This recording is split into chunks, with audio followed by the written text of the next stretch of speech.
Meus amigos, Venezuela do Sul, Caracas do Sul, vamos a mais um conteúdo. Vamos a mais um capítulo da novela do embate do Western, do faroeste, chavistas madurenhos contra os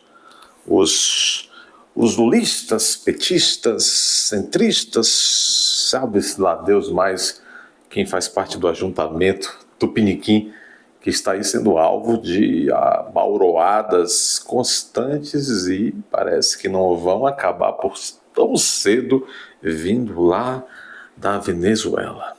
Veja, vocês estão acompanhando, o regime de Nicolás Maduro escalou aí alguns porta-vozes. Veja, nós poderíamos hoje elencar os 5 homens mais fortes, mais poderosos do regime chavista.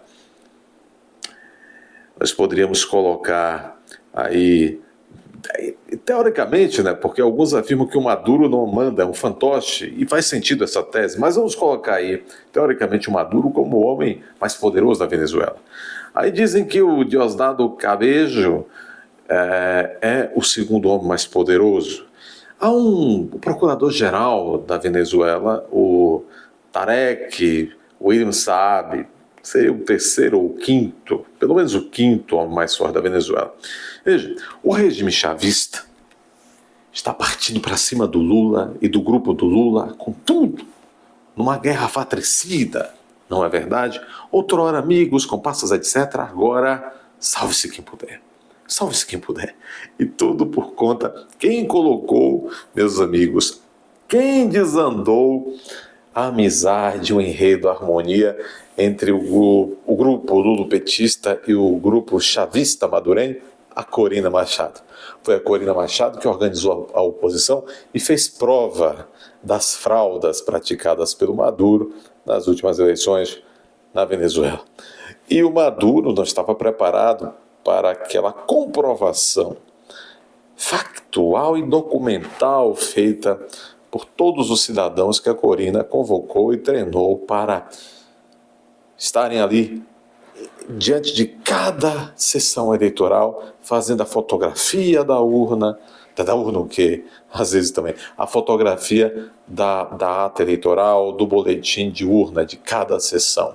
Com isso, foi possível fazer a somatória e comparar com o resultado do Maduro, o resultado da fraude do Maduro, e claro, contra provas documentais, não há argumentos madurenhos.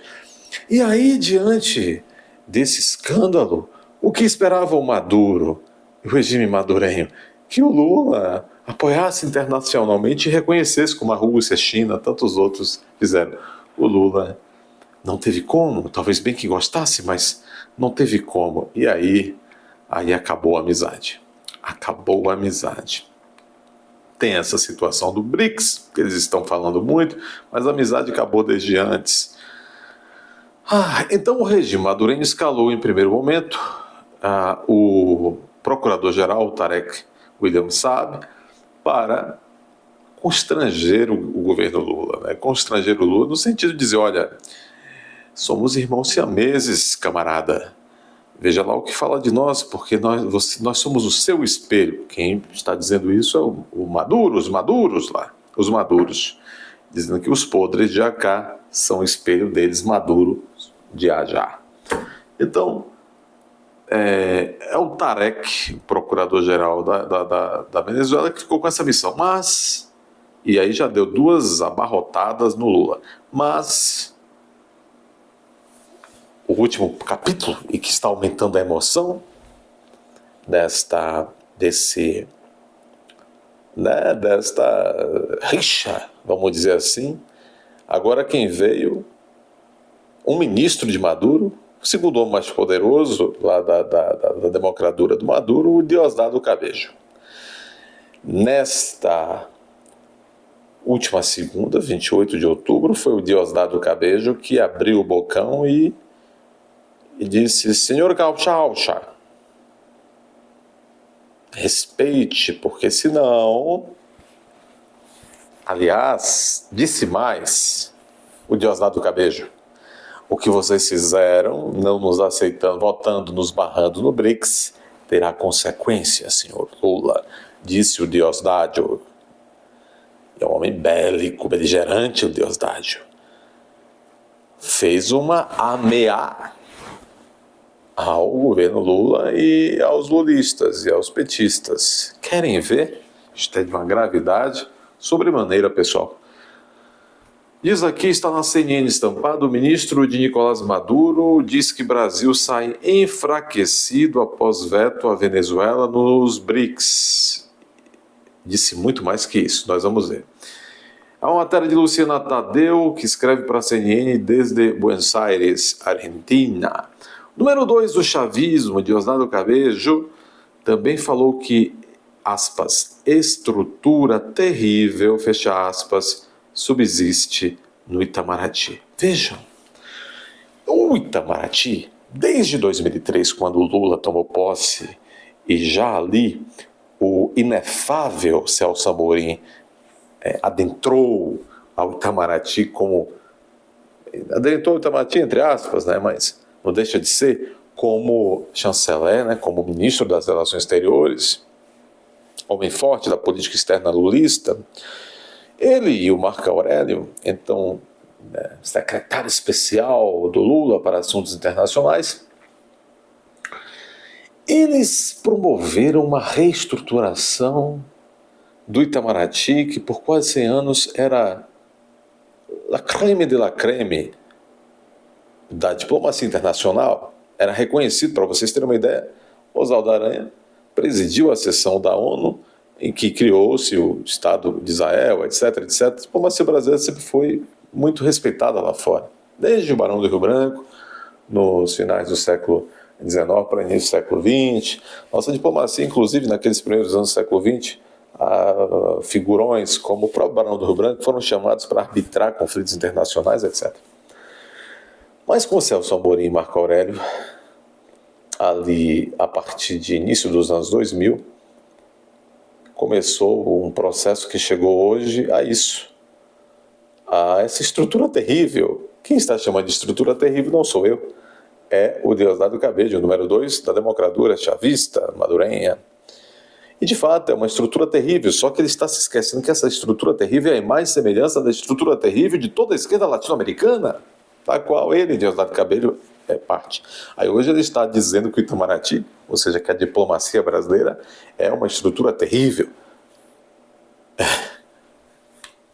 Diosdado Cabello.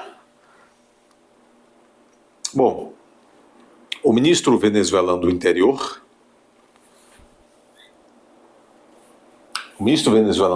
Diosdado Cabello, disse nessa segunda-feira que os Estados Unidos atuaram para o veto à entrada da Venezuela nos BRICS. Está chamando o governo Lula, a diplomacia de Lula, de capacho dos Estados Unidos. Nem é. Não tanto. Talvez metade dos Estados Unidos de Biden e metade da China de Xi Jinping. Aliás, um terço de Biden, um terço de Putin, um terço de Xi Jinping, entre outros. O ministro venezuelano do interior, Diosdado Cabello, nessa segunda-feira, disse que os Estados Unidos atuaram para o veto à entrada da Venezuela nos BRICS, bloco de países emergentes, e que a posição do governo brasileiro acabou, aspas, enfraquecida aos olhos do mundo. Em coletiva de imprensa, o ministro Diosdado Cabello, que é o número 2 do chavismo, afirmou que o Brasil terá que lidar com as consequências da sua postura. Isto é uma ameaça. Disse o Diosdado Cabello o seguinte: isso é um capítulo, isso é uma batalha nessa guerra na qual a posição da Venezuela, a posição dos BRICS sai fortalecida e a do Brasil sai muito enfraquecida aos olhos do mundo. Aí diz, eles sabem, ou seja, o Brasil sabe, e terão que lidar com as consequências disso. Ei, Lula, se prepara.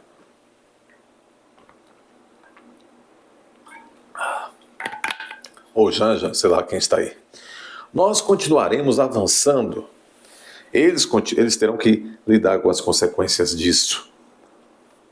A declaração foi feita em resposta a uma pergunta sobre o veto do Brasil à entrada da Venezuela no bloco.